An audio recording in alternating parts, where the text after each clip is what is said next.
अस्सलाम वालेकुम students, welcome to my channel. आज हम EDUA 430 का लेसन नंबर 1 जो है वो स्टार्ट करने लगे हैं।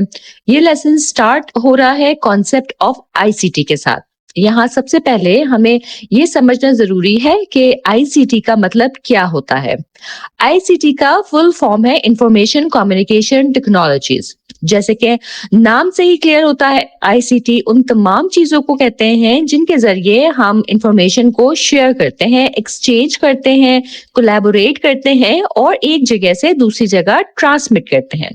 सिंपल अल्फाज में अगर मैं बताऊं तो जितनी भी टेक्नोलॉजीज हम इंफॉर्मेशन को भेजने, लेने और दूसरों के साथ मिलकर काम करने के लिए यूज करते हैं, वो सब ICT का हिस्सा होती हैं। आज के मॉडर्न जमाने में ICT ज्यादातर डिजिटल टेक्नोलॉजीज पर मबनी होती है। इस डेफिनेशन को थोड़ा और समझें तो ICT में हार्डवेयर और सॉफ्टवेयर दोनों का होना बहुत जरूरी होता है, क्योंकि ये दोनों ICT के एसेंशियल कंपोनेंट्स हैं। हार्डवेयर से मुराद वो फिजिकल डिवाइसेस होती हैं जो हम देख सकते हैं, जैसे कंप्यूटर या मोबाइल, जबकि सॉफ्टवेयर वो प्रोग्राम्स होते हैं जो इन डिवाइसेस को चलाते हैं।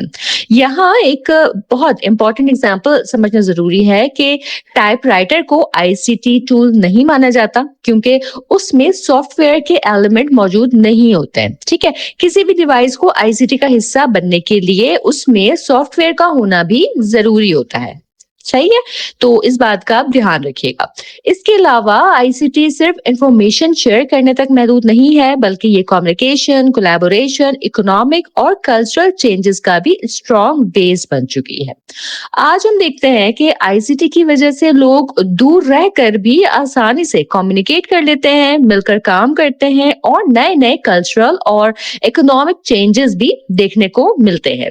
इसीलिए ICT के कुछ इंपॉर्टेंट कॉन्सेप्ट्स हैं जो हमें समझना बहुत जरूरी है, खासतौर पर अर्ली चाइल्डहुड एजुकेशन की फील्ड में, क्योंकि ये कॉन्सेप्ट्स वहां बहुत ज्यादा अप्लाई होते हैं। ICT के टोटल 8 इंपॉर्टेंट कॉन्सेप्ट्स हैं जिन्हें अब हम स्टेप बाय स्टेप समझेंगे। सबसे पहला कॉन्सेप्ट जो है वो है इंफॉर्मेशन टेक्नोलॉजी। इंफॉर्मेशन टेक्नोलॉजी से मुराद वो टेक्नोलॉजी होती है जो इंफॉर्मेशन को एक्सचेंज करने के लिए यूज की जाती है। मिसाल के तौर पर हम computers, storage devices, USB devices और पोर्टेबल हार्ड ड्राइव यूज करते हैं।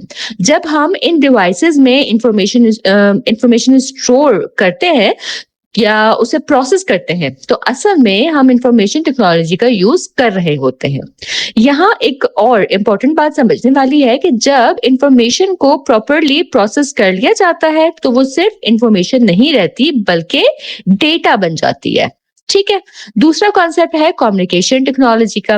कम्युनिकेशन टेक्नोलॉजी उन तमाम चीजों और तरीकों को कहते हैं जिनके जरिए हम एक दूसरे से कम्युनिकेट करते हैं। ठीक है, आज के टाइम में हम मोबाइल फोन यूज करते हैं, वीडियो कॉन्फ्रेंसिंग कॉल्स करते हैं, ऑनलाइन मीटिंग सेटअप करते हैं और डिफरेंट नेटवर्क्स का यूज करते हैं। ये सब कम्युनिकेशन टेक्नोलॉजी की एग्जांपल्स हैं। सिंपल अगर मैं कहूँ तो देखिए, जिस तरीके से हम एक दूसरे तक अपनी बात पहुंचाते हैं वो कम्युनिकेशन टेक्नोलॉजी कहलाता है।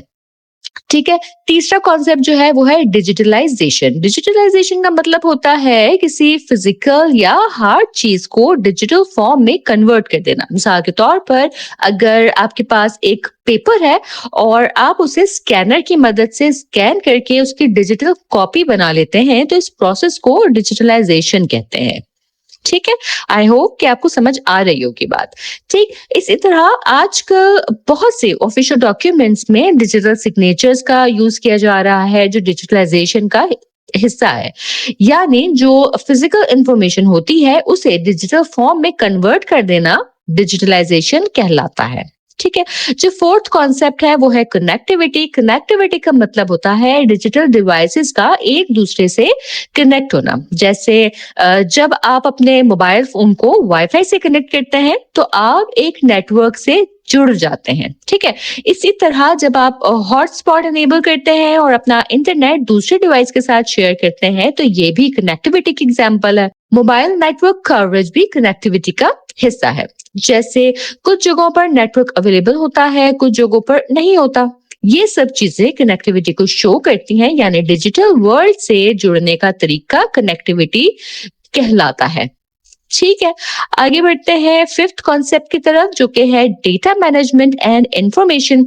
इसका मतलब होता है कि डेटा को मैनेज करना, ऑर्गेनाइज करना और सेफली स्टोर करना। जब हम डेटा को किसी सेफ जगह पर रखते हैं ताकि फ्यूचर में यूज कर सके तो इसे डेटा मैनेजमेंट कहते हैं। आजकल डेटा को मैनेज करने के लिए मुख्तलिफ सॉफ्टवेयर यूज किए जाते हैं, नेटवर्क्स पर डेटा सेव किया जाता है और क्लाउड स्टोरेज का भी बहुत ज्यादा यूज हो रहा है। क्लाउड की मदद से हम अपना डेटा कभी भी और कहीं से भी अपलोड या डाउनलोड कर सकते हैं, जो डेटा मैनेजमेंट का मॉडर्न तरीका है। ठीक है, जो सिक्स्थ कॉन्सेप्ट है हमारे पास वो है डिजिटल टूल्स एंड एप्लीकेशन। ये उन तमाम एप्स और सॉफ्टवेयर को कहते हैं जो हम अपने मोबाइल या लैपटॉप में यूज करते हैं किसी खास ऑब्जेक्टिव को अचीव करने के लिए। मिसाल के तौर पर जो हेल्थ एप्स या स्क्रीन टाइम मॉनिटरिंग एप्स और बेबी मॉनिटरिंग एप्स हैं जो पेरेंट्स अपने मोबाइल से कनेक्ट कर लेते हैं, ये सब डिजिटल टूल्स की एग्जाम्पल है। इसी तरह अगर किसी डे केयर सेंटर में कैमरा लगा हो और पेरेंट्स अपने मोबाइल से उसे मॉनिटर कर सकें तो ये भी डिजिटल टूल्स और एप्लीकेशन का एक यूज है। सही है, जो अर्ली चाइल्डहुड एजुकेशन में बहुत हेल्पफुल साबित होता है। सेवंथ जो कॉन्सेप्ट है वो आ जाता है साइबर सिक्योरिटी का, जो आज के जमाने में बहुत बड़ा इशू बन चुका है। अक्सर हम सुनते हैं कि किसी का पर्सनल डेटा लीक हो गया है या किसी ऑर्गेनाइजेशन की इंफॉर्मेशन जो है वो सिक्योर नहीं रही है। इसका रीजन ये है कि आजकल हर जगह डेटा मौजूद है और कुछ लोग जिन्हें हैकर्स कहते हैं वो इस डेटा को चोरी करने की कोशिश करते हैं और गलत मकसद के लिए यूज करते हैं। सही, इसलिए साइबर सिक्योरिटी बहुत जरूरी है। साइबर सिक्योरिटी में वो तमाम मेजर्स शामिल होते हैं जो डेटा को सिक्योर रखने के लिए यूज किए जाते हैं, जैसे पासवर्ड्स, फिंगरप्रिंट और फेस रिकग्निशन सिस्टम्स वगैरह। ठीक है, लास्ट जो हमारे पास कॉन्सेप्ट है, एट कॉन्सेप्ट, वो है डिजिटल डिवाइड का।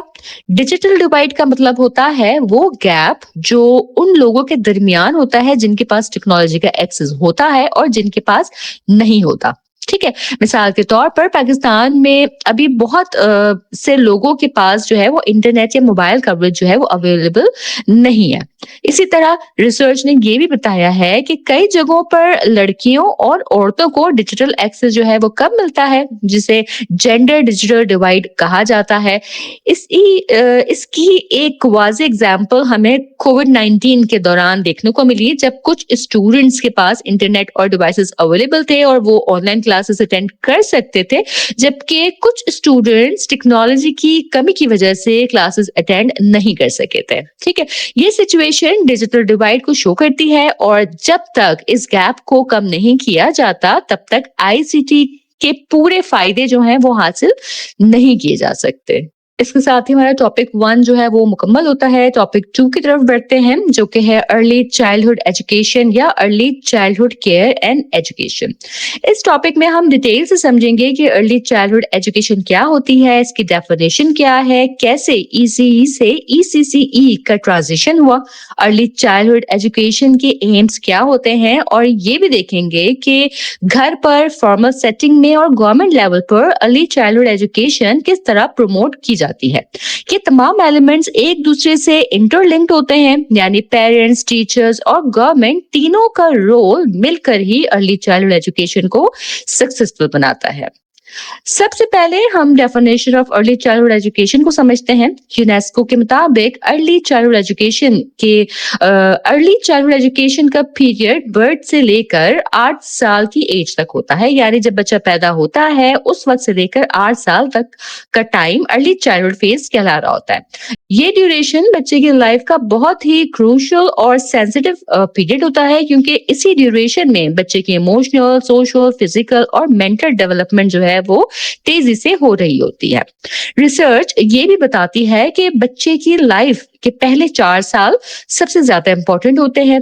इन 4 सालों में जो डेवलपमेंट होती है वो अक्सर पूरी जिंदगी पर असरअंदाज होती है। इसी वजह से इन इनिशियल ईयर्स को बहुत ज्यादा इंपॉर्टेंस दी जाती है। अर्ली चाइल्डहुड एजुकेशन को एक फाउंडेशन कहा जाता है, क्योंकि ये फाउंडेशन ही जो है ना वो आगे चलकर एक अच्छे स्टूडेंट, अच्छे इंसान और अच्छे सोसाइटी मेंबर बनने में बच्चे को मदद करती है। इसलिए अर्ली चाइल्डहुड एजुकेशन को हम कैजुअल तरीके से नहीं ले सकते जैसे दूसरे लेवल के एजुकेशन को लिया जाता है। ये असल में पूरी सोसाइटी की बुनियाद होती है। ठीक है, यूनेस्को ने अर्ली चाइल्डहुड एजुकेशन को एक इन्वेस्टमेंट भी कहा है। इन्वेस्टमेंट का मतलब होता है ऐसी चीज जिसमें आप फ्यूचर में रिटर्न एक्सपेक्ट करते हैं। यानी जब हम बच्चों की एजुकेशन और ट्रेनिंग पर मेहनत करते हैं तो ये सबसे इंपॉर्टेंट इन्वेस्टमेंट होती है। हो सकता है कि उसका रिजल्ट फौरन से ना नजर आए, लेकिन फ्यूचर में ये बच्चे की सोसाइटी के प्रोडक्टिव और रिस्पॉन्सिबल मेंबर्स बनने में जो है उन्हें हेल्प कर रहा होता है। इसीलिए अर्ली चाइल्डहुड एजुकेशन को ग्लोबल लेवल पर भी बहुत इंपॉर्टेंस दी जाती है और इसे एक सीरियस रिस्पॉन्सिबिलिटी जो है वो समझा जाता है। इस डेफिनेशन को समझते वक्त एक और इम्पोर्टेंट बात याद रखनी चाहिए कि अर्ली चाइल्डहुड एजुकेशन में बच्चे की हर तरह की डेवलपमेंट शामिल होती है। इसमें physical development, psychomotor development, emotional development और लैंग्वेज डेवलपमेंट ये सब शामिल होते हैं। इसे हम होलिस्टिक डेवलपमेंट कहते हैं, यानी बच्चे की पूरी पर्सनालिटी का डेवलपमेंट। अगर इनमें से कोई एक एस्पेक्ट रह जाए तो डेवलपमेंट कंप्लीट नहीं होती। इसीलिए जब हम अर्ली चाइल्डहुड एजुकेशन में आईसीटी टूल्स का यूज करते हैं तो हमें बहुत केयरफुली सिलेक्ट करना चाहिए कि कहीं वो टूल्स बच्चे की सोशल, फिजिकल या कॉग्निटिव एबिलिटीज पर नेगेटिव इम्पैक्ट तो नहीं डाल रहे। ठीक है, अब हम transition from ECE to ECCE को समझते हैं कि 1990s में ना एक नया कॉन्सेप्ट इंट्रोड्यूस हुआ जिसमें ईसीई यानी अर्ली चाइल्डहुड एजुकेशन को बदलकर ईसीसीई यानी early childhood care and education कहा गया। यहाँ एक नया वर्ड केयर ऐड किया गया। इसका रीजन ये है कि बच्चों की एजुकेशन सिर्फ लर्निंग तक महदूद नहीं होती, बल्कि उनकी केयर और इमोशनल सपोर्ट जो है वो भी उतनी ही ज्यादा जरूरी होती है। टेक्नोलॉजी कभी भी केयर का एलिमेंट प्रोवाइड नहीं कर सकती। केयर जो है वो सिर्फ इंसान ही दे सकता है, जैसे पेरेंट्स, टीचर या केयर गिवर्स। इसीलिए अर्ली चाइल्डहुड प्रोग्राम्स में केयर के एलिमेंट ऐड करना जरूरी समझा गया और तब से ही इसे ईसीसीई कहा जाने लगा। ठीक है, आगे बढ़ते हैं और अब हम AIIMS of early childhood education को समझते हैं, यानी अर्ली चाइल्डहुड एजुकेशन के मेन ऑब्जेक्टिव्स क्या होते हैं। सबसे पहला एम ये होता है कि बच्चा अपने एनवायरनमेंट में सेफ और सिक्योर फील करे। बच्चे को कभी भी डर या थ्रेट फील नहीं होना चाहिए, क्योंकि जब बच्चा सिक्योर फील करता है तभी वो अच्छी तरह सीख सकता है। दूसरा इंपॉर्टेंट एम जो है वो ये है प्रॉपर न्यूट्रिशन, यानी बच्चे को हेल्दी और बैलेंस्ड डाइट मिलनी चाहिए। ये हर बच्चे का बेसिक राइट है और यूनेस्को ने भी चाइल्ड राइट्स में न्यूट्रिशन को बहुत इंपॉर्टेंस दी है। थर्ड एम जो है वो है बच्चों में हेल्दी और सेल्फ केयर हैबिट्स को डेवलप करना, जैसे बच्चा खुद अपनी सफाई का ख्याल रखना सीखे, अपनी चीजें संभालना सीखे और अपनी बेसिक नीड्स का ख्याल रखना सीखे। ये हैबिट्स बच्चे की पूरी जिंदगी में उसके काम आती हैं। फोर्थ जो एम है वो है लैंग्वेज डेवलपमेंट। बच्चे की लैंग्वेज डेवलपमेंट उसकी थिंकिंग स्किल से बहुत ज्यादा रिलेटेड होती है। जितनी अच्छी बच्चे की लैंग्वेज होगी उतनी ही उसकी अंडरस्टैंडिंग और थिंकिंग भी स्ट्रांग होगी। ठीक है जी, आगे बढ़ते हैं इसके फिफ्थ एम की तरफ और वो है मोटर और फिजिकल डेवलपमेंट के। बच्चों को ऐसी अपॉर्चुनिटीज मिलनी चाहिए जिससे वो फिजिकली एक्टिव रहें और अपनी बॉडी मूवमेंट को इम्प्रूव कर सकें। मिसाल के तौर पर बच्चों को रनिंग, जंपिंग और प्लेइंग जैसी एक्टिविटीज का मौका मिलना चाहिए ताकि उनकी फिजिकल ग्रोथ नेचुरली डेवलप हो। इसके बाद एक और इम्पॉर्टेंट जो एम है वो आता है कॉग्निटिव डेवलपमेंट, यानी बच्चों की सोचने समझने की सलाहियत को डेवलप करना। बच्चों को ऐसी एक्टिविटीज देनी चाहिए जो उनकी क्यूरियोसिटी और इंटरेस्ट को बढ़ाएं। मिसाल के तौर पर छोटी उम्र के बच्चों के लिए सेंसरी एक्टिविटीज होती हैं, जैसे स्ट्रॉज में नूडल्स डालना या कार्डबोर्ड से बनी पार्किंग में टॉयज कार जो है वो पार्क करना। ये एक्टिविटीज बच्चों की फाइन मोटर और सेंसरी स्किल्स को डेवलप कर रही रही होती हैं। एक और बहुत इम्पोर्टेंट एम जो है वो आ जाता है सोशल स्किल डेवलपमेंट। बच्चे को सिखाया जाता है कि वो दूसरों के साथ कैसे इंटरेक्ट करे, अपने दोस्तों और एल्डर्स के साथ, अपने बड़ों के साथ कैसे बिहेव करे और अपनी फीलिंग्स को कैसे एक्सप्रेस करे। बहुत बार हम बच्चों को अपनी फीलिंग्स एक्सप्रेस करने नहीं देते, जिसकी वजह से उनकी इमोशनल डेवलपमेंट पे जो है वो असर पड़ता है। इसीलिए बच्चों को फ्रीली एक्सप्रेस करने का मौका देना बहुत जरूरी होता है। ठीक है, लास्ट एम जो है यहाँ पर आता वो है फॉर्मल लर्निंग सेटअप के लिए प्रिपेयर करना, यानी बच्चे को स्कूल और डे केयर के एनवायरनमेंट के लिए रेडी करना ताकि आगे चलकर वो इजीली कॉलेज और प्रोफेशनल लाइफ में एडजस्ट हो सके। ठीक है, अब हम देखते हैं ECCE घर पर किस तरह प्रोवाइड की जाती है। सबसे पहला लर्निंग एनवायरनमेंट बच्चे का घर होता है। ठीक है, पेरेंट्स बच्चे की अर्ली लर्निंग में सबसे इंपॉर्टेंट रोल प्ले करते हैं। घर में बच्चे को बेसिक मैनर्स, लैंग्वेज और डेली लाइफ स्किल्स जो हैं वो सिखाई जाती हैं। इसे फॉर्मल एजुकेशन नहीं कहा जाता, लेकिन ये अर्ली चाइल्डहुड एजुकेशन का सबसे स्ट्रॉन्ग बेस होता है। सही। इसके बाद हम ECE इन फॉर्मल सेटिंग को समझते हैं कि फॉर्मल सेटिंग से मुराद क्या है। फॉर्मल सेटिंग से मुराद है स्कूल्स, डे केयर सेंटर्स और अर्ली चाइल्डहुड इंस्टीट्यूशंस। ठीक है, यहाँ ट्रेन्ड टीचर्स और केयर गिवर्स बच्चों को स्पेशली डिजाइंड एक्टिविटीज के जरिए जो है वो सिखा रहे होते हैं। ये लोग स्पेशली ट्रेन्ड होते हैं और उनकी ट्रेनिंग जो है वो फॉर्मल इंस्टीट्यूशंस में हुई होती है। ठीक, आखिरी हिस्सा है गवर्नमेंट का role in early childhood education. Government time to time policies जो है वो बनाती है जिससे यंग चिल्ड्रन की लर्निंग को प्रमोट किया जा सकता है। गवर्नमेंट अर्ली चाइल्डहुड टीचर्स की प्रोफेशनल ट्रेनिंग पर भी फोकस कर रही होती है और ऐसे करिकुलम डिजाइन करती है जो इंटरनेशनल स्टैंडर्ड के मुताबिक हो। इसके लिए कमेटीज बनाई जाती हैं जो रिसर्च करती हैं और नए नए मेथड्स इंट्रोड्यूस करती हैं ताकि कंट्री दुनिया के साथ एजुकेशन फील्ड में बराबर चल सके। ठीक है जी, आगे बढ़ते हैं टॉपिक नंबर 3 की तरफ। इस टॉपिक में हम ICT की हिस्ट्री डिस्कस करेंगे और ये समझेंगे कि अर्ली चाइल्डहुड एजुकेशन में टेक्नोलॉजी का इस्तेमाल कैसे शुरू हुआ। ICT एकदम से एजुकेशन का हिस्सा नहीं बना, बल्कि स्लोली ना डिफरेंट एजुकेटर्स और रिसर्चर्स की एफर्ट्स की वजह से, इनकी कोशिशों की वजह से ये डेवलप हुआ।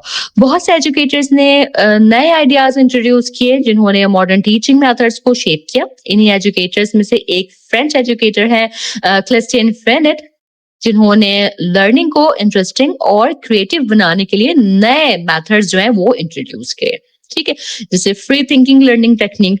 क्रिस्टियन फ्रेनेट ने एक आइडिया इंट्रोड्यूस किया जिसे फ्री थिंकिंग लर्निंग टेक्निक कहा जाता है। इस टेक्निक में बच्चों को किसी स्पेसिफिक टॉपिक तक लिमिट नहीं किया जाता। उन्हें ये कहा जाता था कि वो अपनी जिंदगी के किसी भी एक्सपीरियंस या एडवेंचर के बारे में लिखें, चाहे वो घर का हो, स्कूल का हो या बाहर का। इस तरह बच्चे अपनी सोच और फीलिंग्स को फ्रीली एक्सप्रेस कर सकते थे। उसके बाद बच्चे अपनी लिखी हुई चीजें क्लास में लाते थे और क्लासमेट्स के साथ डिस्कस करते थे। फिर टीचर उन सब राइटिंग्स को कलेक्ट करके एक न्यूज़लेटर बना देते थे। ये न्यूज़लेटर प्रिंटिंग प्रेस में प्रिंट होता था, जिससे बच्चों को अपना काम पब्लिश होता हुआ देखकर जो है एक एक्साइटमेंट होती रही। सही, इस मेथड को लर्निंग प्रिंटिंग टेक्निक या फ्री राइटिंग टेक्निक भी कहा जाता है। स्लोली क्या हुआ कि ये टेक्निक इतनी पॉपुलर हो गई कि फ्रांस में बहुत से टीचर्स ने इस मेथड को एडॉप्ट किया। अब यहाँ एक इम्पॉर्टेंट टर्म आती है पेडागोजी। पेडागोजी का मतलब होता है टीचिंग की आर्ट, साइंस और प्रोफेशन, यानी वो तमाम मेथड्स और स्ट्रेटजीज जो टीचर्स अपनी लर्निंग को इफेक्टिव बनाने के लिए यूज कर रहे होते हैं। फ्रेनेट ने पेडागोजी के कुछ इंपॉर्टेंट कॉन्सेप्ट्स दिए जो आज भी मॉडर्न टीचिंग और ICT बेस्ड लर्निंग में यूज होते हैं। ठीक है, फ्रेनेट का जो पहला कॉन्सेप्ट था पेडागोजी ऑफ वर्क। इसका मतलब है कि जो भी लर्निंग एक्टिविटी हो वो मीनिंगफुल और यूजफुल होनी चाहिए। सिर्फ प्रैक्टिस के लिए एक्टिविटी करवाना काफी नहीं होता, बल्कि एक्टिविटी का कोई रिजल्ट या पर्पस होना चाहिए। दूसरा कॉन्सेप्ट जो था वो ये था कि इंक्वायरी बेस्ड लर्निंग। इस मेथड में बच्चों को एक्सप्लोर करने और क्वेश्चन पूछने की फ्रीडम दी जाती थी। बच्चे अपनी क्यूरियोसिटी के अकॉर्डिंग नई चीजें डिस्कवर करते थे, जिससे लर्निंग ज्यादा इफेक्टिव हो जाती है। ठीक है। थर्ड कॉन्सेप्ट था कोऑपरेटिव लर्निंग। इसमें बच्चे ग्रुप की फॉर्म में काम करते हैं और मिलकर टास्क कंप्लीट करते हैं। इससे टीम वर्क और कम्युनिकेशन स्किल्स जो हैं वो डेवलप होती हैं। फोर्थ कॉन्सेप्ट इनका था सेंटर्स ऑफ इंटरेस्ट। इसका मतलब है कि हर बच्चे की अपनी इंटरेस्ट होती है। जब बच्चे को उसकी इंटरेस्ट के अकॉर्डिंग लर्निंग दी जाए तो वो ज्यादा मोटिवेटेड होता है और लर्निंग में इंटरेस्ट लेता है। ठीक है। फिफ्थ कॉन्सेप्ट इनका था नेचुरल मेथड। इस मेथड के मुताबिक लर्निंग नेचुरल होनी चाहिए, बिना अननेसेसरी प्रेशर के। बच्चे जब नेचुरली सीखते हैं तो वो कॉन्सेप्ट्स को ज्यादा अच्छी तरह से समझते हैं। ठीक है। और लास्ट कॉन्सेप्ट जिनका है वो है डेमोक्रेसी इन लर्निंग। इसका मतलब है कि बच्चे अपने आइडियाज शेयर करें और एक दूसरे के काम देखें और फिर अपने आप को इम्प्रूव करें। इस प्रोसेस में कंपटीशन से ज्यादा कोलैबोरेशन होती है, जो लर्निंग एनवायरनमेंट को हेल्थी बनाती है। ठीक है। अब हम जो है वो 1960 की तरफ मूव करते हैं, जब मोरे और कैबलर ने टॉकिंग टाइपराइटर जो है वो इन्वेस्ट किया। ये एक ऐसी डिवाइस थी जिसपे अगर कोई वर्ड टाइप किया जाता था तो उसकी प्रोनाउंसिएशन जो है वो सुनाई देती थी। ये लैंग्वेज लर्निंग के लिए बहुत ज्यादा हेल्पफुल थी। ये टेक्नोलॉजी बेसिक थी लेकिन आईसीटी के डेवलपमेंट में एक इम्पॉर्टेंट स्टेप थी। 1972 में एलन के ने एक कॉन्सेप्ट इंट्रोड्यूस किया जिसे डायना बुक कहा जाता है। उनका आइडिया था कि हर बच्चे के पास अपने पर्सनल कंप्यूटर होना चाहिए जिससे वो लर्निंग कर सके। Original Diana book modern laptop जैसा नहीं था, बल्कि एक सिंपल स्क्रीन और कीबोर्ड वाला डिवाइस था जिसमें लर्निंग प्रोग्राम्स जो है वो इंस्टॉल थे। इस कॉन्सेप्ट ने फ्यूचर में लैपटॉप्स और टैबलेट्स की डेवलपमेंट को इंस्पायर किया। आज जो पर्सनलाइज्ड लर्निंग सिस्टम्स यूज हो रहे हैं उनकी फाउंडेशन जो है वो इसी आइडिया पर बेस्ड है। ठीक है जी। टाइम के साथ साथ एजुकेटर्स और रिसर्चर्स ने कुछ गाइडिंग प्रिंसिपल्स भी दिए जो आईसीटी को बच्चों के लिए यूज करते वक्त फॉलो करने चाहिए। पहला प्रिंसिपल है अर्ली ईयर्स की इंपॉर्टेंस। अर्ली चाइल्डहुड में ब्रेन डेवलपमेंट बहुत तेजी से हो रही होती है। इसी टाइम न्यूरल कनेक्शंस बनते हैं जो फ्यूचर लर्निंग को सपोर्ट करते हैं। इसलिए अर्ली ईयर्स में क्वालिटी लर्निंग एक्सपीरियंसेस प्रोवाइड करना बहुत ज्यादा इंपॉर्टेंट होता है। दूसरा प्रिंसिपल है चिल्ड्रन की नीड्स को रिस्पेक्ट करना। बच्चों को एक्सप्लोर करने, क्रिएटिव होने और अपनी फीलिंग्स एक्सप्रेस करने की जरूरत होती है। आईसीटी टूल सेलेक्ट करते वक्त ये देखना चाहिए कि वो उनकी नीड्स को सपोर्ट करे। ठीक है। थर्ड प्रिंसिपल है क्वालिटी लर्निंग एनवायरनमेंट क्रिएट करना। आईसीटी इंटरैक्टिव टूल्स और विजुअल्स के जरिए लर्निंग को एंगेजिंग और इफेक्टिव बना सकता है। ठीक है। अब सवाल ये उठता है कि अर्ली चाइल्डहुड एजुकेशन में आईसीटी यूज करना जरूरी क्यों है। सबसे पहली वजह तो इसकी ये है कि आज का जो जमाना है ना वो डिजिटल हो चुका है। टेक्नोलॉजी हर फील्ड में यूज हो रही है, इसलिए बच्चों को अर्ली एज से आईसीटी स्किल्स सिखाना उनके फ्यूचर के लिए बहुत जरूरी है। ठीक है। आईसीटी का सबसे बड़ा बेनिफिट जो है वो ये है कि ये टीचर्स और स्टूडेंट्स को बहुत ज्यादा इंफॉर्मेशन और रिसोर्सेज जो है वो प्रोवाइड करता है। इंटरनेट की मदद से टीचर्स अपने लेसन को ज्यादा इफेक्टिव बना सकते हैं। दूसरा बेनिफिट है इंटरैक्टिव लर्निंग कि आईसीटी के जरिए एनिमेशंस, गेम्स और वीडियोस यूज करके लर्निंग को इंटरेस्टिंग बनाया जा सकता है। बच्चे ऑलरेडी टेक्नोलॉजी से फेमिलियर होते हैं, इसलिए आईसीटी बेस्ड लर्निंग उनके लिए अट्रैक्टिव होती है। सही है। आईसीटी पर्सनलाइज्ड लर्निंग को भी सपोर्ट करता है। हर बच्चे का लर्निंग लेवल डिफरेंट होता है और आईसीटी सिस्टम्स हर बच्चे की प्रोग्रेस ट्रैक करके उसके लेवल के मुताबिक टास्क जो हैं वो उसे प्रोवाइड करते हैं। इसके अलावा आईसीटी कोलैबोरेशन और कम्युनिकेशन को भी इम्प्रूव करता है। बच्चे टेक्नोलॉजी के जरिए एक दूसरे से कनेक्ट होते हैं और आइडियाज जो है वो शेयर करते हैं। सही है। ICT digital literacy skill develop होती है आईसीटी के थ्रू, जो मॉडर्न वर्ल्ड में बहुत ज्यादा जरूरी है। इसके साथ साथ आईसीटी जो है वो क्रिएटिविटी और एक्सप्रेशंस को भी एनहांस करता है। ड्राइंग एप्स, कलरिंग टूल्स और स्टोरी टेलिंग सॉफ्टवेयर जो है वो बच्चों को अपनी इमेजिनेशन एक्सप्रेस करने का मौका देते हैं। एक और इम्पोर्टेंट बेनिफिट जो है इसका वो ये है कि पेरेंट्स एंगेजमेंट। आईसीटी के जरिए पेरेंट्स को स्कूल अपडेट्स मिलती रहती हैं और वो अपने बच्चे की प्रोग्रेस को इजीली मॉनिटर कर सकते हैं। ठीक है। जिसके बाद हम बात करते हैं सेफ्टी कंसर्न्स की। जहाँ आईसीटी के बहुत बेनिफिट्स हैं, वहाँ कुछ सेफ्टी कंसर्न्स भी हैं जिन्हें इग्नोर नहीं किया जा सकता। सबसे पहला कंसर्न है एक्सेसिव स्क्रीन टाइम। अगर बच्चे ज्यादा टाइम स्क्रीन पर स्पेंड करते हैं तो उनकी हेल्थ और सोशल डेवलपमेंट जो है वो इफेक्ट हो सकती है। दूसरा कंसर्न है अनवांटेड कंटेंट का एक्सपोजर। अगर प्रॉपर मॉनिटरिंग ना हो तो बच्चे इन अप्रोप्रिएट कंटेंट देख सकते हैं। तीसरा कंसर्न है फिजिकल और सोशल इंटरेक्शन की कमी, कि अगर बच्चे ज्यादा टाइम स्क्रीन पर स्पेंड करें तो वो आउटडोर प्ले और सोशल इंटरेक्शन से दूर हो जाते हैं। इसलिए आईसीटी का बैलेंस्ड यूज बहुत ज्यादा जरूरी है। ठीक है जी, आगे बढ़ते हैं टॉपिक नंबर 4 की तरफ, और इसमें हम बात करेंगे significance of ICT for EC students. इससे पहले हम आईसीटी की इंपॉर्टेंस टीचर्स और लर्निंग प्रोसेस के लिए जो है वो डिस्कस कर चुके हैं, लेकिन इस टॉपिक में हम फोकस करेंगे आईसीटी स्टूडेंट्स के लिए किस तरह बेनिफिशियल है और उनकी लर्निंग और फ्यूचर डेवलपमेंट में क्या रोल प्ले करता है। ठीक है, बेनिफिट्स की तरफ आते हैं तो सबसे पहला बेनिफिट जो आईसीटी स्टूडेंट्स को प्रोवाइड करता है वो है सर्वाइव और थ्राइव करना।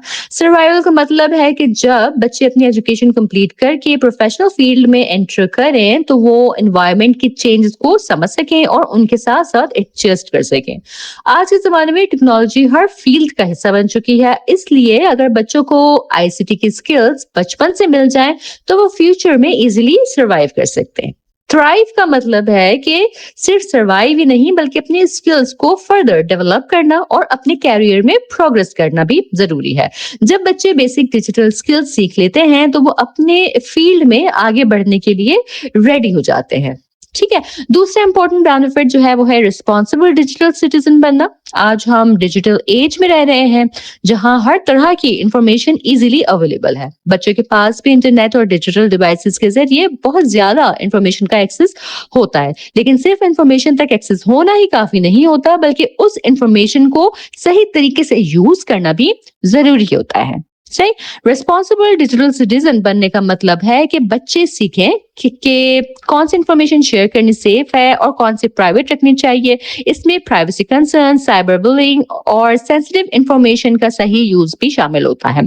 अगर बच्चे डिजिटल सिटीजनशिप की प्रॉपर ट्रेनिंग लें तो वो इंटरनेट का सेफ और रिस्पॉन्सिबल यूज जो है वो कर सकते हैं। ठीक है, थर्ड बेनिफिट बच्चों की नेचुरल क्यूरियोसिटी से रिलेटेड है। बच्चे नेचुरली बहुत क्यूरियस होते हैं और उन्हें हर चीज के बारे में सवाल करना पसंद होता है। आईसीटी की मदद से उनके सवालों के जवाब उनके फिंगर टिप्स पर अवेलेबल होते हैं, लेकिन यहाँ ये समझना जरूरी है कि बच्चे हर चीज खुद से सर्च ना करें बल्कि एडल्ट की, किसी बड़े की सुपरविजन के अंडर जो है वो ये रिसर्च जो अपनी लर्निंग है वो परफॉर्म करें। जब पेरेंट्स और टीचर्स की गाइडेंस होती है तो आईसीटी का यूज बच्चों के मेंटल और सोशल डेवलपमेंट के लिए हेल्दी बन जाता है। ठीक है, फोर्थ बेनिफिट है बच्चों की इमेजिनेशन और ड्रामेटिक एबिलिटीज के डेवलपमेंट। बच्चे नेचुरली इमेजिनेटिव होते हैं और रोल प्ले एक्टिविटीज को बहुत ज्यादा एंजॉय करते हैं। आईसीटी में बहुत सी एप्स अवेलेबल हैं जहां बच्चे डिफरेंट रोल्स प्ले कर सकते हैं, जैसे डॉक्टर बनना, टीचर बनना या शॉपकीपर बनना। इस तरह की एक्टिविटीज बच्चों को रियल लाइफ सिचुएशंस समझने में हेल्प करती हैं और उनकी इमेजिनेशंस को स्ट्रांग बनाती हैं। ठीक है, इसके अलावा आईसीटी बच्चों को इंडिविजुअल और कोलैबोरेटिव लर्निंग एक्सपीरियंसेस भी प्रोवाइड करता है। इंडिविजुअल लर्निंग में बच्चे अपने लेवल के मुताबिक सीखते हैं, जबकि कोलैबोरेटिव लर्निंग में बच्चे ग्रुप में काम करके एक दूसरे से सीख रहे होते हैं। ये दोनों लर्निंग स्टाइल्स बच्चों की ओवरऑल डेवलपमेंट के लिए जो है वो बहुत ज्यादा इम्पोर्टेंट होते हैं। ठीक है, अब हम देखेंगे आईसीटी को लर्निंग के किन किन एरियाज में इंटीग्रेट किया जा सकता है और बच्चे किन स्पेसिफिक एरियाज में फायदा जो है वो आईसीटी से हासिल कर सकते हैं। सबसे जो पहला एरिया है वो है लिटरेसी। लिटरेसी में रीडिंग, राइटिंग, लेटर्स की डेफिनेशंस और फोनिक्स शामिल होते हैं। आईसीटी लिटरेसी डेवलपमेंट में बहुत इंपॉर्टेंट रोल प्ले करता है क्योंकि डिजिटल टूल्स बच्चों को लेटर्स और साउंड्स समझने में हेल्प करते हैं। सेकंड लेवल है मैथमेटिकल लर्निंग का। आईसीटी के जरिए बच्चों को नंबर्स और कैलकुलेशंस रियल लाइफ एग्जांपल्स के साथ जो है वो समझाई जा सकती हैं, जिससे उनकी अंडरस्टैंडिंग जो है वो स्ट्रांग होती है। थर्ड एरिया है साइंस और क्रिएटिविटी का। आईसीटी आईसीटी बच्चों को एक्सपेरिमेंट्स और ऑब्जर्वेशंस के जरिए साइंस कॉन्सेप्ट समझने का मौका देता है। इसके अलावा ICT problem solving, visual literacy, painting और ग्राफिक डिजाइनिंग जैसी स्किल्स को भी सपोर्ट करता है। आजकल आईसीटी की मदद से बच्चे म्यूजिक और लैंग्वेजेस भी इजीली सीख सकते हैं। अगर अर्ली चाइल्डहुड में प्रॉपर एक्सपोजर दिया जाए बच्चों को, तो एक वक्त में 3 से 4 लैंग्वेजेस जो है वो बासानी सीख सकते हैं। ठीक है जी, ये तो एक ओवरव्यू आपको मैंने शॉर्ट सा दे दिया। ठीक है, अब स्पेसिफिकली लिटरेसी डेवलपमेंट की बात करते हैं। ठीक है, आईसीटी जो है वो लिटरेसी डेवलपमेंट में बहुत ज्यादा हेल्पफुल है। आपने देखा होगा कि बहुत से एजुकेशनल एप्स में स्टोरीज चलती हैं जिसमें सबटाइटल्स भी होते हैं।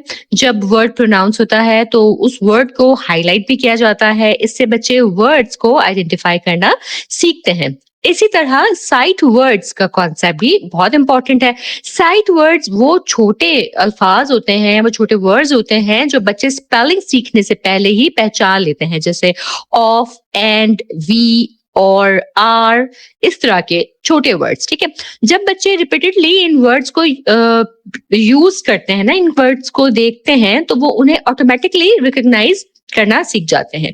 रिसर्च के मुताबिक लिटरेसी डेवलपमेंट में कुछ बेसिक स्किल्स जो हैं वो इंपॉर्टेंट होती हैं, जैसे vocabulary development, print awareness, narrative skills, print motivation, letter knowledge और फोनोलॉजिकल अवेयरनेस। आईसीटी टूल्स इन सब स्किल्स को डेवलप करने में हेल्प करते हैं। मिसाल के तौर पर कुछ एप्स बच्चों को लेटर्स ट्रेस करना सिखाती है, जिससे राइटिंग स्किल्स इंप्रूव होती है, और रोल प्लेइंग और स्टोरी टेलिंग एप्स जो हैं उनसे नैरेटिव स्किल्स जो है वो बच्चों की स्ट्रांग हो रही होती हैं। ठीक है, तो ये था आईसीटी एंड लिटरेसी डेवलपमेंट। आगे हम बात करेंगे मैथमेटिकल अंडरस्टैंडिंग की। मैथमेटिक्स के फील्ड में भी आईसीटी जो है वो बहुत यूजफुल है। अक्सर बच्चे सिंपल एडिशन जैसे 2+2=4 सीख लेते हैं, लेकिन जब उन्हें रियल लाइफ प्रॉब्लम्स दी जाती हैं तो उन्हें समझने में डिफिकल्टी होती है। सही है, आईसीटी मैथमेटिक्स को रियल लाइफ से कनेक्ट करता है। इंटरैक्टिव गेम्स और सिमुलेशंस बच्चों को ये सिखाती है कि मैथ्स को प्रैक्टिकल लाइफ में कैसे अप्लाई किया जाता है। यूनिसेफ के मुताबिक 4 से 5 साल के बच्चों को मैथमेटिक्स की कुछ बेसिक स्किल्स आनी चाहिए। इन स्किल्स में नंबर्स को रीड करना, नंबर्स को आइडेंटिफाई करना, नंबर्स के बीच डिफरेंस समझना, एडिशन करना और पैटर्न रिकॉग्नाइज करना शामिल है। आईसीटी बेस्ड लर्निंग टूल्स इन सब स्किल्स को डेवलप करने में बहुत हेल्पफुल होते हैं। ठीक है, इसके बाद हम बात करते हैं आईसीटी एंड साइंस लर्निंग की। साइंस लर्निंग में भी आईसीटी का रोल, जैसे हमने पहले भी बात की, कि बहुत ही इंपॉर्टेंट है। आजकल बहुत सी एजुकेशनल एप्स जो हैं वो अवेलेबल हैं, जो एक्सपेरिमेंट्स और रियल लाइफ साइंस कॉन्सेप्ट्स को सिंपल और इंटरेस्टिंग बना रही हैं। जैसे बटरफ्लाई का लाइफ साइकिल या प्लांट की ग्रोथ जैसे टॉपिक्स आईसीटी टूल्स के जरिए इजीली समझाए जा सकते हैं। साइंस लर्निंग में बच्चों की क्यूरियोसिटी को डेवलप करना बहुत ज्यादा इंपॉर्टेंट होता है।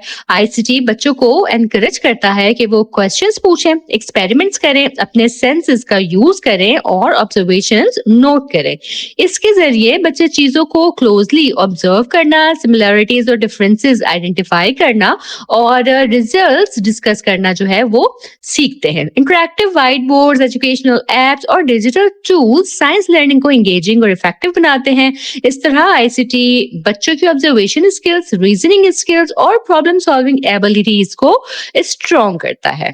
ठीक है, जिसके साथ हमारा टॉपिक नंबर 4 भी मुकम्मल होता है। आगे बढ़ते हैं टॉपिक नंबर 5 की तरफ, जो कि है significance of ICT for ECE teachers. इससे पहले हम आईसीटी की सिग्निफिकेंस जो है बच्चों के लिए डिस्कस कर चुके हैं, लेकिन इस टॉपिक में स्पेसिफिकली बात करेंगे कि आईसीटी का significance early child education teachers के लिए क्या है।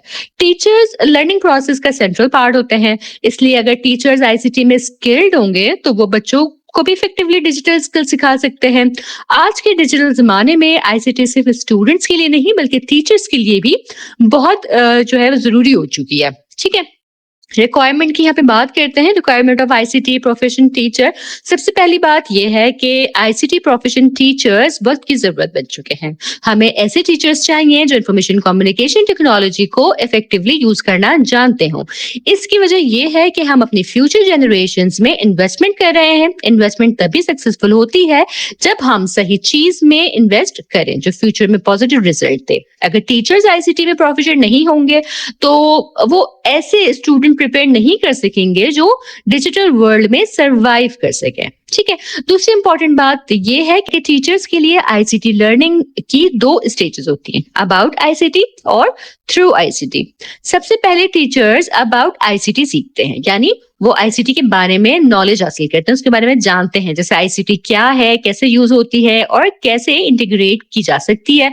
आजकल बहुत से टीचर्स अभी इसी स्टेज पर हैं जहां वो आईसीटी के बारे में बेसिक नॉलेज जो है वो हासिल कर रहे हैं, लेकिन हमें ऐसे टीचर्स की जरूरत है जो थ्रू आईसीटी स्टेज तक जो है ना वो पहुंच जाए। इसका मतलब है थ्रू आईसीटी स्टेज का मतलब है कि वो आईसीटी को सिर्फ समझे ही नहीं बल्कि उसको टीचिंग का टूल बनाकर एक्टिवली यूज करें।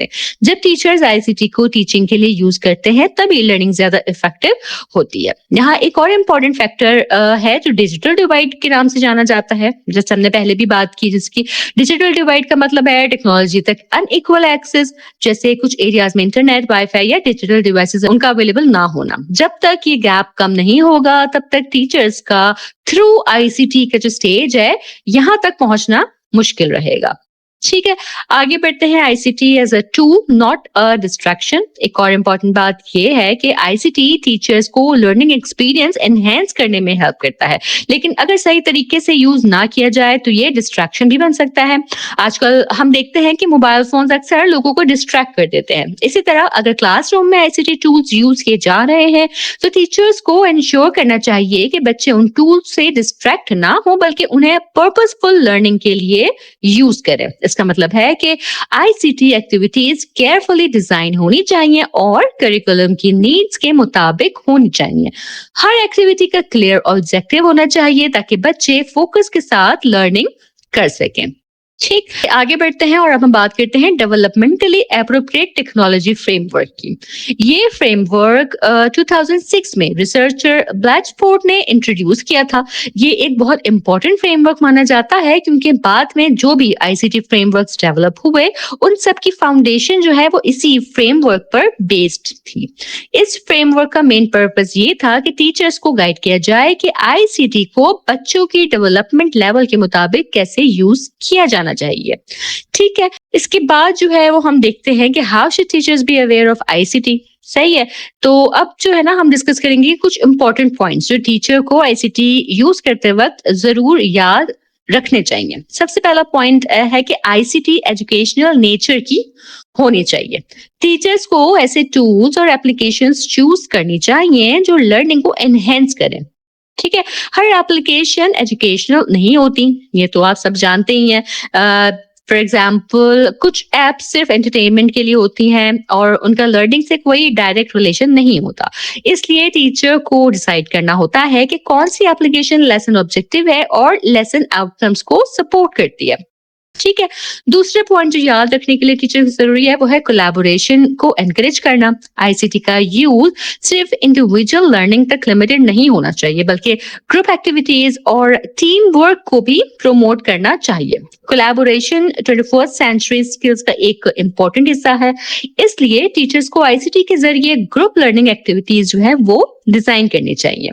थर्ड पॉइंट है आईसीटी को करिकुलम में इंटीग्रेट करना। कभी कभी टीचर्स आईसीटी को रिवॉर्ड या इंसेंटिव के तौर पर यूज करते हैं, जैसे लेसन कंप्लीट करने के बाद बच्चों को गेम खेलने दिया जाता है। ये अप्रोच जो है ना ये सही नहीं है। आईसीटी को रिवॉर्ड नहीं बल्कि टीचिंग टूल के तौर पर यूज करना चाहिए जो डायरेक्टली लर्निंग प्रोसेस का हिस्सा हो। सही है, फोर्थ पॉइंट है प्ले को सपोर्ट करना। अर्ली चाइल्डहुड में प्ले बेस्ड लर्निंग बहुत इंपॉर्टेंट होती है। आईसीटी एप्लीकेशंस ऐसी होनी चाहिए जो रोल प्ले और क्रिएटिव प्ले को सपोर्ट करें। ये एक्टिविटीज साइंस, मैथमेटिक्स और लिटरेसी जैसे सब्जेक्ट्स की अंडरस्टैंडिंग को स्ट्रॉन्ग बनाती है। ठीक है, फिफ्थ पॉइंट यहाँ आ जाता है चाइल्ड को कंट्रोल देना। कि आईसीटी का यूज इस तरह होना चाहिए कि बच्चे खुद लर्निंग प्रोसेस को कंट्रोल करें। इसका मतलब क्या हुआ? इसका मतलब ये हुआ कि बच्चे इंडिपेंडेंट लर्निंग करना सीखें और टेक्नोलॉजी को खुद एक्सप्लोर करें। ये स्टेज तब पॉसिबल होती है जब टीचर्स प्रॉपरली आईसीटी ट्रेन्ड हों। ठीक है। सिक्स्थ पॉइंट आ जाता है टूल्स का ट्रांसपेरेंट और इंट्यूटिव होना। यानी आईसीटी टूल्स इजी और यूजर फ्रेंडली होने चाहिए। अगर एप्लीकेशन कॉम्प्लिकेटेड होगी तो बच्चे कंफ्यूज हो जाएंगे और लर्निंग जो है वो भी फिर स्लो हो जाएगी। इसलिए सिंपल और इजी टू यूज एप्लीकेशन का सिलेक्शन करना बहुत जरूरी है टीचर के लिए। ठीक है। सेवंथ पॉइंट आ जाता है वायलेंस और स्टीरियोटाइप से बचना। टीचर्स को इंश्योर करना चाहिए कि जो आईसीटी कंटेंट यूज हो रहा है उसमें वायलेंस या जेंडर स्टीरियोटाइपिंग ना हो। ऐसी एप्लीकेशंस जो एग्रेसिव बिहेवियर या नेगेटिव स्टीरियोटाइप्स प्रमोट करती हो उन्हें अवॉइड करना चाहिए। ठीक हो क्या? एट पॉइंट जो आ जाता है वो है हेल्थ और सेफ्टी अवेयरनेस का। आईसीटी यूज करते वक्त हेल्थ इश्यूज का भी ख्याल रखना जरूरी है। ज्यादा स्क्रीन टाइम से बच्चों को नेक पेन, बैक पेन और पुअर पोस्चर जैसी प्रॉब्लम्स ना वो हो सकती है। इसलिए टीचर्स को बैलेंस्ड आईसीटी यूज और प्रॉपर सिटिंग पोस्चर के बारे में बच्चों को गाइड करना चाहिए। नाइन्थ और जो लास्ट इसका पॉइंट है वो आ जाता है पेरेंट्स इन्वॉल्वमेंट को सपोर्ट करना। आईसीटी के सक्सेसफुल यूज के लिए पेरेंट्स का इन्वॉल्वमेंट बहुत जरूरी है। जब पेरेंट्स लर्निंग प्रोसेस में एक्टिवली पार्टिसिपेट करते हैं तो बच्चों की प्रोग्रेस और अंडरस्टैंडिंग जो है वो मजीद बेहतर हो जाती है। ठीक है। आई होप कि तमाम पॉइंट जो है आपने अच्छे से अंडरस्टैंड किए होंगे। अगर आपके कोई इश्यूज हो, कोई क्वेश्चंस हो तो आप मुझसे कमेंट सेक्शन में भी जान सकते हैं। ठीक है जी, इसके साथ ही हमारा लेसन 1 जो है ये कंप्लीट हो जाता है एडीवे 430 का। इस लेसन को मैं आपके लिए एक समराइज्ड वे में भी बता देती हूँ कि हमने इस पूरे लेसन में क्या सीखा। तो देखिए आज के इस लेसन में हमने आईसीटी की बेसिक अंडरस्टैंडिंग से शुरुआत की और समझा कि इंफॉर्मेशन एंड कम्युनिकेशन टेक्नोलॉजी क्या होती है और इसका एजुकेशन में क्या रोल है।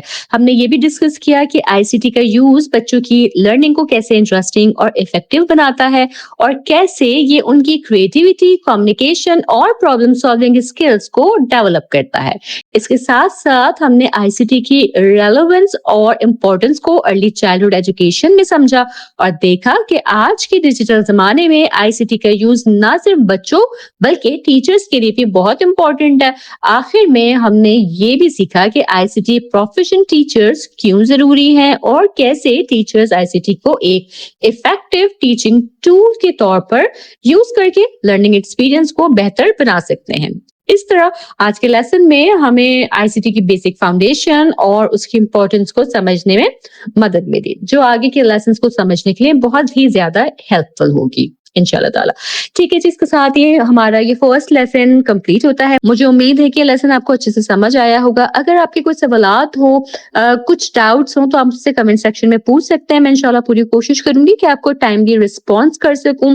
इसी तरह से मेरे लेक्चर्स अपलोड होते रहेंगे अर्ली चाइल्डहुड एजुकेशन के हवाले से। फोर्थ सेमेस्टर प्रिपरेशन के लिए चैनल जरूर सब्सक्राइब कर लीजिएगा अगर आप मेरे इस चैनल पर नए हैं तो, ताकि आपको तमाम अपडेट जो है वो टाइमली रिसीव हो सके। लेक्चर पसंद आया हो तो लाइक जरूर कीजिएगा और मेरे इस लेक्चर को अपने फेलो स्टूडेंट्स के साथ भी जरूर शेयर कीजिएगा ताकि ज्यादा से ज्यादा स्टूडेंट्स जो हैं वो इन लेक्चर से फायदा हासिल कर सकें। इंशाल्लाह ताला नेक्स्ट लेक्चर के साथ मैं जल्द हाजिर होंगी। तब तक आप सब अपना बहुत ख्याल रखिएगा। अल्लाह हाफिज।